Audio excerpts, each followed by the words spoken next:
Hello, hello. Welcome to the Daily Faded. I'm Hetz. This is where we get faded daily and talk about the politics and the news of the day. I hope you guys are doing well out there.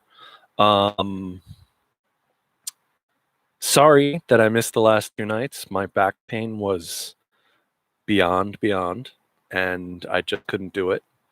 I couldn't sit in this position that I'm sitting in last night or the night before. So sorry about that. If I'm ever not here at 8, that's usually the reason why. And I'm having surgery on my shoulder next week, so I have no idea how that's going to affect things. But I'll probably be missing a few nights. Anyway,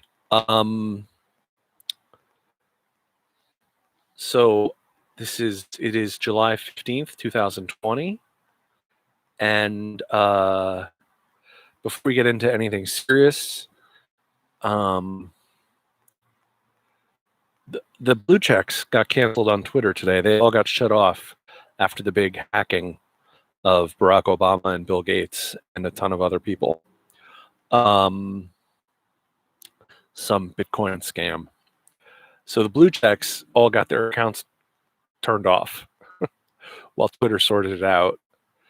At GNOT, Paul tweeted, "A blue check indicates support for pedophile Jeffrey Epstein." And the ooze, formerly a brain, at Yuppie Abroad tweeted, the unverified people have risen up. It's the proletariat of the unverified. That's who was rising up today on Twitter, the proletariat of the unverified. So anyways, it was just entertaining to see blue check marks all like, what happened to me? I've been silenced. I've been canceled. I want the debate over cancel culture to go away. That's a nonsense debate as far as I'm concerned. Because I think certain people should be canceled, and then everybody else, I don't think they should be canceled. So I don't have a consistent opinion on it. Worldwide, we're up to 13.6 million cases. And worldwide, we're up to 586,000 deaths from COVID-19. The United States is at 3.6 million. We are closing in on 4 million. My brothers and sisters and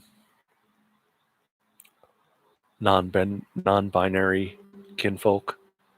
We are at 140,140 deaths as of today.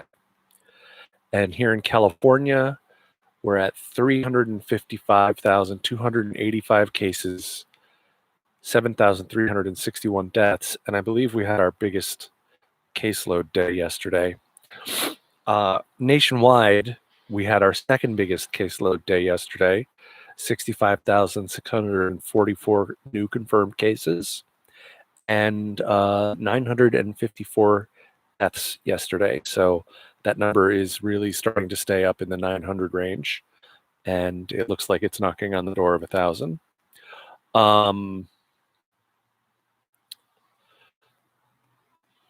Breaking news. Trump tweeted tonight, "I am pleased to announce that Bill Stepien has been promoted to the role of Trump campaign manager. Brad Parscale, who has been with me for a very long time and has led our tremendous digital and data strategies, will remain in that role while being a senior advisor to the campaign. Both were heavily involved in our historic 2016 win, and I look forward to having a big and very important second win together. This one should be a lot easier as our poll numbers are rising fast. The economy is getting better. Vaccines and therapeutics will soon be on the way, and Americans want safe streets and communities." He's unhinged every time he tries to communicate. His press conference yesterday was maddening. It was completely unhinged. He was all over the place, and he sounded terrible. Anyway, this is not actually a huge surprise to me, and controversially or not, I don't think this is because of Tulsa. I don't think that Brad Parscale was ever planned on being the longtime campaign manager. I mean, when they first announced it, I figured, okay, that'll go on for a while they're doing a primarily digital campaign. But then once it becomes a full-fledged campaign, then they'll have someone other than Brad Parscale running it. That always seemed like the logical way that they would go to me. But then again, these people are not particularly logical. So, oh my God, it's almost chilly out on July 15th. It's almost chilly out.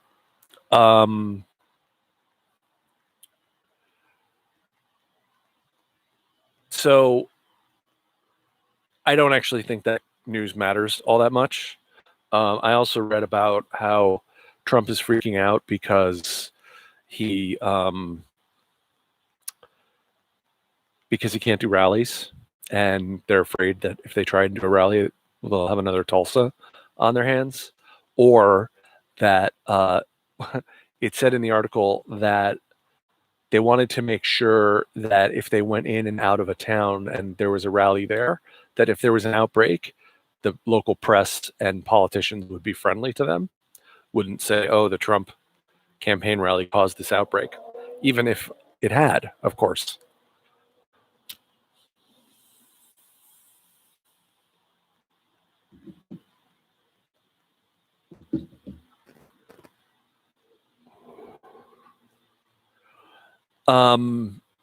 So, excuse me, a little bit of allergies.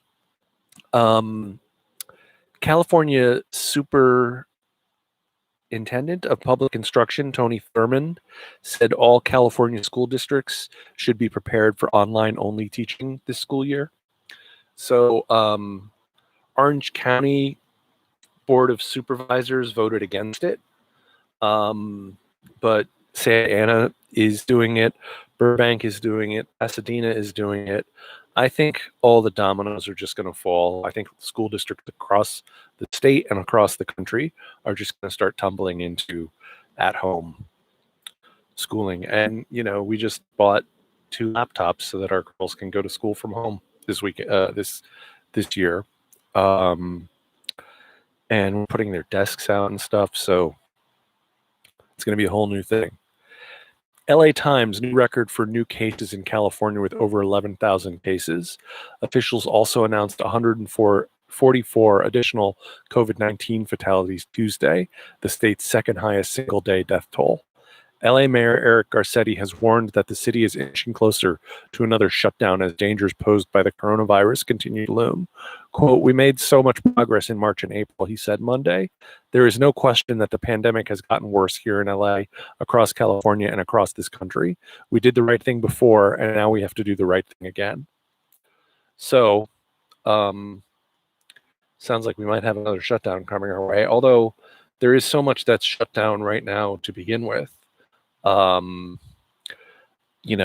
just don't know. I don't know. I do think it's time for another shutdown because I don't see 65,000 new cases. How do you contact trace 65,000 new cases? You can't do it. So we can't shut this down with masks and contact tracing and testing alone. That's not going to happen. So I do think we probably need another shutdown. And I think that will become self-evident in the next week or two. We'll see how long it takes. I was in Beverly Hills yesterday, and I saw 12 empty storefronts for rent in about 2.5 blocks of Beverly Hills. So this pandemic has hit a lot of those Beverly Hills shops. Obviously, I feel bad for any small business owner who lost their business, but if they were big chain stores, then I only feel bad for the people who lost their jobs.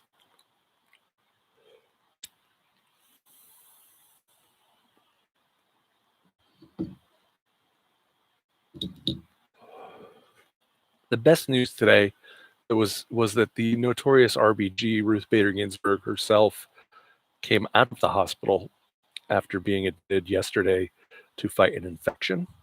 So good news, Ruth Bader Ginsburg, stay healthy, stay well. I'm not even going to talk about the assaults on Anthony Fauci. Well, yes, I am. So Dan Scavino posted a nasty cartoon about Anthony Fauci, I think on Sunday. Peter Navarro yesterday wrote a scathing editorial in USA Today, tearing Fauci apart, mostly with things taken out of context. Like there's one classic example, which is they say that he said that people's lives are not going to have to change very much, and they cut the video off there every time they show the video. But then immediately after that, he says, "But that could change very soon," or something to that effect.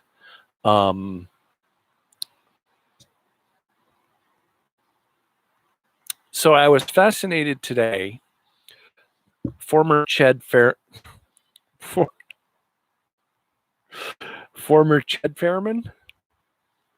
Sorry, Ched Fairman. Fed chairman. Former Fed chairman Ben Bernanke wrote an editorial in the New York Times today about what Congress needs to do next regarding the economy. And I thought, well, this is going to be interesting neoliberal puke, so I will read it. And there was one sentence that just jumped off the page at me. He was talking about budget gaps in states and stuff like that. And he said, budget gaps like the one in New Jersey cannot be closed by austerity alone.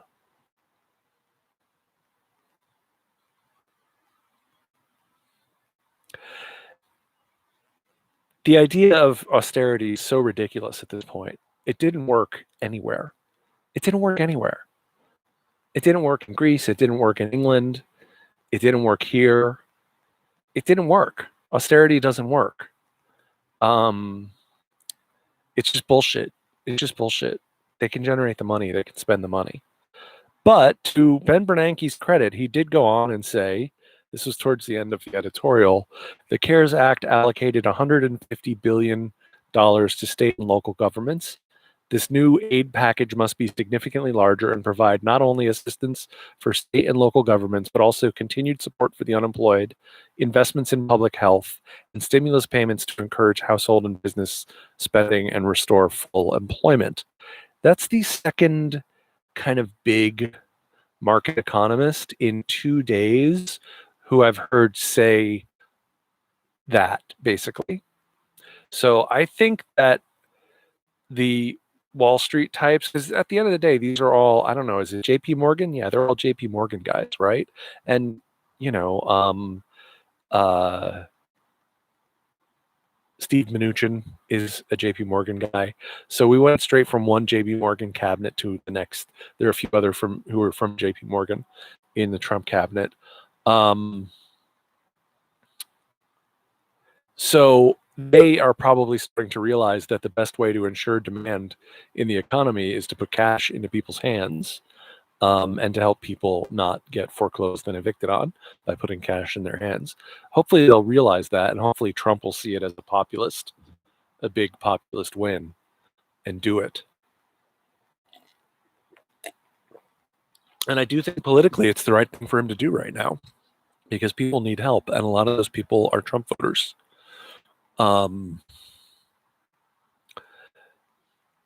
So I don't know if you've been following, we've mentioned it a couple of times here, the Andres Guadardo shooting. LA Sheriff Alex Villanueva, this is from the LAist. LA Sheriff Alex Villanueva's chief of staff will be removed from his position and reassigned to the agency's East Patrol Division after he wrote on Facebook that a young man killed by a sheriff's deputy, quote, chose his fate. The department has also initiated an administrative investigation into Captain John Bircher's social media posts, Deputy Trina Schrader told us.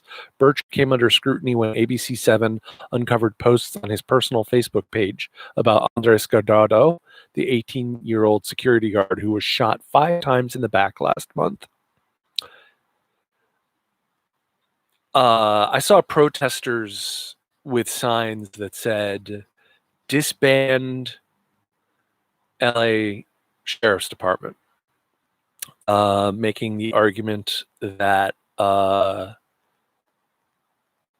they commit human rights abuses, which I think they probably do in our county jails. I think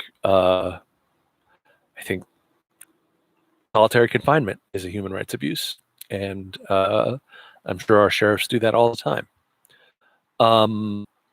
But this is really bad.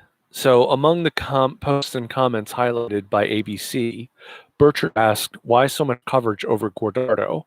Bircher argued Guardado, quote, chose his destiny, and the media should pay attention to the cases of 2 teenage girls who were murdered. Bircher also argued with commentators on his Facebook page, calling one an idiot and saying to another, sorry, your life does not matter more than mine does, you racist expletive. STFU. That stands for shut the fuck up, in case you don't know. I think you probably do know that. Inspector General Max Huntsman told ABC7 that Bircher's comments give reasonable observers cause to believe the investigation into the Guardado shooting has been prejudiced. You think, motherfuckers? You think it's been prejudiced? Maybe. They don't want to convict this guy.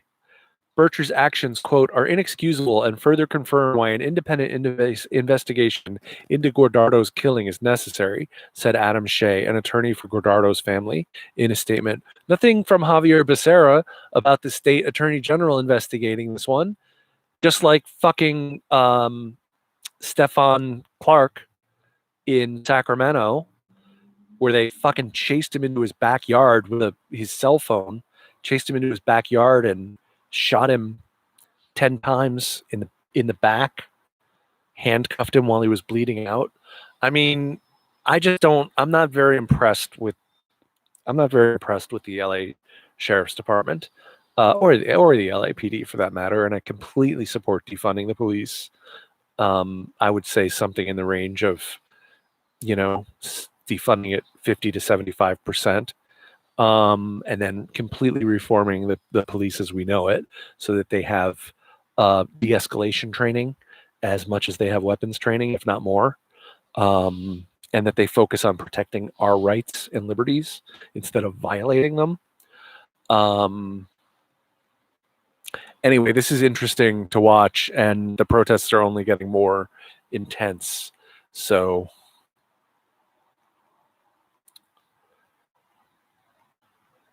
Wall Street Journal. Scientists. Yes, exactly. They're fastos. You're right. Wall Street Journal. Scientists hoped summer temperatures would tamp down COVID-19 cases. What happened? How the virus defeated the potential benefits of sunlight, warmer weather. Just a few months back, some scientists hoped summer conditions might help tamp down coronavirus transmission. Studies have shown simulated sunlight can inactivate the virus on surfaces and in the air, and one study found the virus deteriorates much more quickly in warmer temperatures than in cool temperatures. Some of the other coronaviruses that have long circulated in the population tend to peak in colder months and wane in summer months, and some thought that summer heat and humidity could work to slow down the spread of COVID-19. Yet case counts of the novel coronavirus are surging in the US, recently hitting another single-day record of new infections. There are 3 likely reasons. Public health and infectious disease experts said they have to do with the current levels of immunity in the population, how the virus is transmitted, and how people behave. So there was this interesting theory once upon a time. Trump famously said it'll just go away in April. But the basic notion of it was, since colds are less common in the summer, that they sort of go away and they're worse in the spring, fall, and winter. That this is a coronavirus and colds are coronaviruses. Maybe it'll be similar. I wondered about it, but I never really took it particularly seriously, because it just seemed like, I don't know, this virus seems tough. That's my insightful analysis for you. I thought the virus seemed tough. Not in a good way. I hate it. Going on with the Wall Street Journal article. Immunity to COVID-19 in the population is still low, the experts said, giving the virus lots of opportunities to spread. In one study published in the journal Science in May, researchers developed a model to see how seasonal changes in climate might affect the way COVID-19 spreads in cities in the US and around the world. Instead of running the model based on the limited data available on SARS-CoV-2, that's the virus that causes COVID-19, the researchers looked at how other long circulating viruses have behaved in various climate conditions, including 2 coronaviruses known to cause common colds. After running the model under several different scenarios, the researchers found that seasonal changes in climate became an important factor in limiting viral spread only after a large part of the population became immune to the virus. The main quote, the main punchline of our paper is that at this early stage of the pandemic, lack of population immunity dominates any climate effect, said Rachel Baker, an epidemiologist at Princeton University and the lead author of the study. Even though at least one study has suggested that sunlight can inactivate the virus on contaminated surfaces, scientists said it isn't common to contract COVID-19 that way. Instead, health agencies have identified respiratory droplets as the major mode of transmission. When a sick person coughs, sneezes, or speaks, they expel large fluid droplets that can transfer the virus to someone else. Also, the virus can become aerosolized and float in the air, which is a little different than someone sneezing on you. Look, I remember when I think it was the day that Trump said we should this new weed is making me stumble over my speech. That we should inject bleach into ourselves. I believe that was the day. Yeah, that was the day that this guy came out, this weird little fascist looking military guy from some secret Pentagon department that no one's ever heard of before. And he talked about how they had battered the virus with heat and humidity and light and everything they could throw at it in an experimental lab that nobody else in the world has. And probably where they're developing super viruses to take out China. But, and it was like, 1 second of sunlight kills the virus. And, I didn't know what to make of that, to tell you the truth, because I don't trust the U.S. military. I don't trust a thing that comes out of the U.S. military. I don't trust a thing that comes out of U.S. intelligence community. I just don't trust them because all they've ever done is lie to us in the past. I mean, it's an endless list of things that they've lied about. So, but at the same time, I thought, well, if it is true, maybe that's good news. Maybe it'll help. But you look at some of the outdoor parties, the spring breakers, super spreader events in spring break, super spreader events at Mardi Gras. All of that is outside. Obviously, Mardi Gras is inside and outside. It's everywhere. But I'm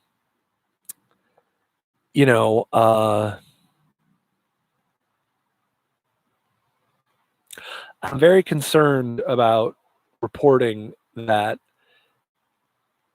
there's been some reporting over the last couple of days about people who catch COVID-19 working it through, testing negative twice, and then 3 months after their original case contracting COVID-19 again. And this is concerning on a number of levels. First, obviously, it means that if you've had COVID-19, you may or may not have built up an immunity to it, or the immunity may not last that long. And second implication of that is that if the immunity doesn't last that long, whether it's COVID's able to mutate fast enough to get around that immunity or whatever it is, then that would be a problem because those antibodies would also be the antibodies that you would be getting out of a vaccine. So it's entirely possible that a vaccine maybe would only work for, say, 6 months or 3 months or something like that. So that's problematic. That's not good. Because I don't know if you can reach herd immunity in those circumstances. Also, the cases that have been reported of people getting COVID-19 a second time, they've reported that people are having much more serious symptoms, more trips to the hospital the second time after having mild cases the first time. So that is also super scary, which is why we need to be hearing from the CDC every day. And that's why we need the data from the hospitals going to the CDC and not HHS, because we don't want the White House in charge of it. We want the fucking CDC in charge of it. We want Dr. Redfield in charge of it, although he's a little obsequious to Trump for my tastes. But we want Dr. Fauci in charge. And I don't want Deborah Birx in charge because she kisses Trump's ass too much and she's too willing to spin things for Trump. So I don't trust Deborah Birx. I do trust Fauci. I don't know if you saw this, but Fauci, I don't know, Fauci may have jumped the shark. He's on the cover of In Style magazine this week, and he's sitting by a pool, like in the sun, with sunglasses on, and all pimping out. And and it says, the good doctor, Anthony Fauci. I think it's funny that Anthony Fauci is on In Style magazine. So this we were talking about before with the blue check marks from NPR, the Twitter accounts of some of the richest and most famous people on the social media platform, including Jeff Bezos, Elon Musk, Bill Gates, former President Barack Obama, Joe Biden, Kanye West, and others, were attacked in what appeared to be a large-scale and coordinated cryptocurrency hack. That just makes me laugh. You know, because pretty much everyone on the list is on my fuck you list. So, I don't know. It kind of makes me laugh. Hundreds of accounts, including some of the most recognizable names in America, told millions of followers that in the spirit of generosity, they will double anyone's Bitcoin payment for the next 30 minutes. Now, that is a piece of shit, and that sucks. So, fuck the hackers who did that. Some were duped, sending Bitcoin payments and expecting a double return back that never arrived. Cybersecurity experts described it as a garden variety social media scam, but what distinguishes it is the number of famous people and major companies that sent versions of the same message simultaneously, somehow breaking into prominent accounts that presumably had enhanced security protections, presumably. But, you know, who knows? I mean, I guess Barack Obama and Bill Gates probably, and Jeff Bezos and Elon Musk, yeah. Dogs! Sorry, didn't mean to yell right into the mic. Dogs! Ludwig! Sorry, I'm wearing my like trashy shirt. I think this is the shirt that I'm going to take with me for my shoulder surgery next week, because they have to have a shirt that they can rip to put my sling on and then put the shirt around the sling after the surgery. So hold on one sec.